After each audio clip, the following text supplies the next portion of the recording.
Welcome to Hidden Habits, where we uncover the hidden mysteries and fascinating stories behind our world. Today, we're going more than 4,000 years into the past to an ancient city whose secrets still puzzle us. This is Mohenjo-daro. Imagine walking through a city built more than 4,000 years ago and discovering that its streets were carefully planned. Its bricks followed standardized proportions, and its houses were connected to an organized drainage system. There are no skyscrapers here, no electricity, no modern machines. And yet, the city was designed with an astonishing level of organization.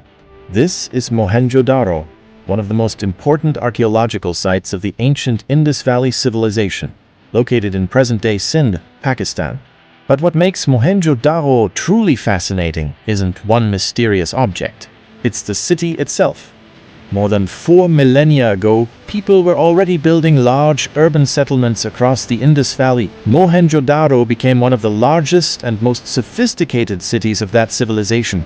And then, at some point in the 2nd millennium BCE, its urban system declined. Much of its story remains hidden beneath the ruins. When archaeologists began uncovering Mohenjo-daro in the 20th century, they found something remarkable: urban planning on a large scale.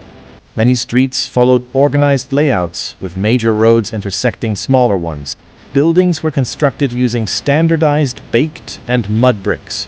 And throughout the settlement, archaeologists discovered an extensive system of drains. Think about what that means. A drainage system doesn't appear by accident. It requires planning. Someone has to decide where wastewater should go, how channels should connect, and how buildings and streets should work together. Some houses had bathing areas, and wastewater could flow into covered or structured drains running along the streets. For an ancient city, that's an extraordinary level of attention to sanitation and infrastructure. But Mohenjo-daro becomes even more interesting when you look at the houses. Many were built around courtyards. Some had private wells, others had bathing spaces. And the architecture suggests that urban life wasn't simply about enormous palaces dominating everyone else. In fact, archaeologists have found relatively few monumental structures that clearly demonstrate the kind of royal architecture seen in some other ancient civilizations. Instead, Mohenjo-daro gives us a different picture of an ancient city, one where standardized construction, infrastructure, trade, and everyday urban life appear to have been extremely important. Then there is one of the site's most famous structures, the Great Bath. It is a large, carefully constructed brick-lined tank surrounded by rooms and passages. We don't know exactly what every part of the complex was used for. The common interpretation is that the Great Bath had some kind of ritual or communal function, but the precise meaning remains uncertain. And that uncertainty is important because Mohenjo-daro is full of mysteries that archaeology has not completely solved.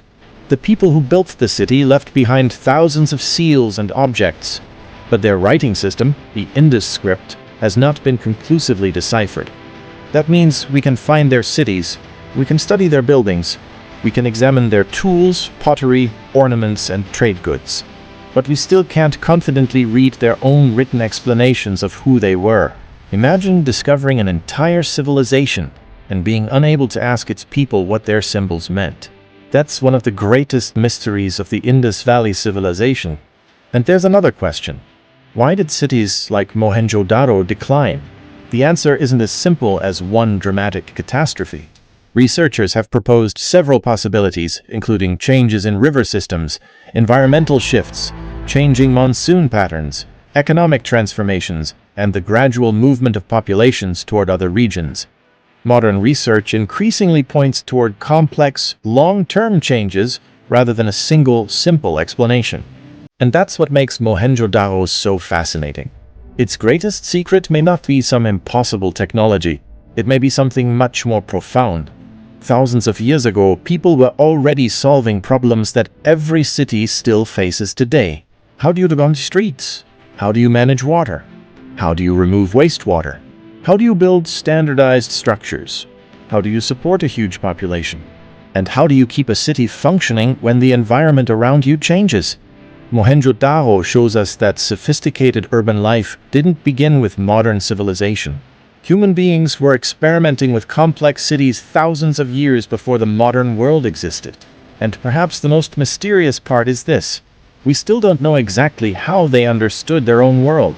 The script remains largely unreadable. The political system is still debated.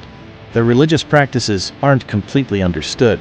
And the precise reasons for the transformation of their cities remain an active subject of research. So when we look at Mohenjo-daro, we're not simply looking at ruins. We're looking at the remains of a civilization whose people solved problems with remarkable organization, but left behind just enough unanswered questions to make us realize how much of their story is still hidden. More than 4,000 years later, the city is silent, but its mysteries are still speaking. And perhaps the greatest lesson is simple. The ancient world wasn't primitive. It was different.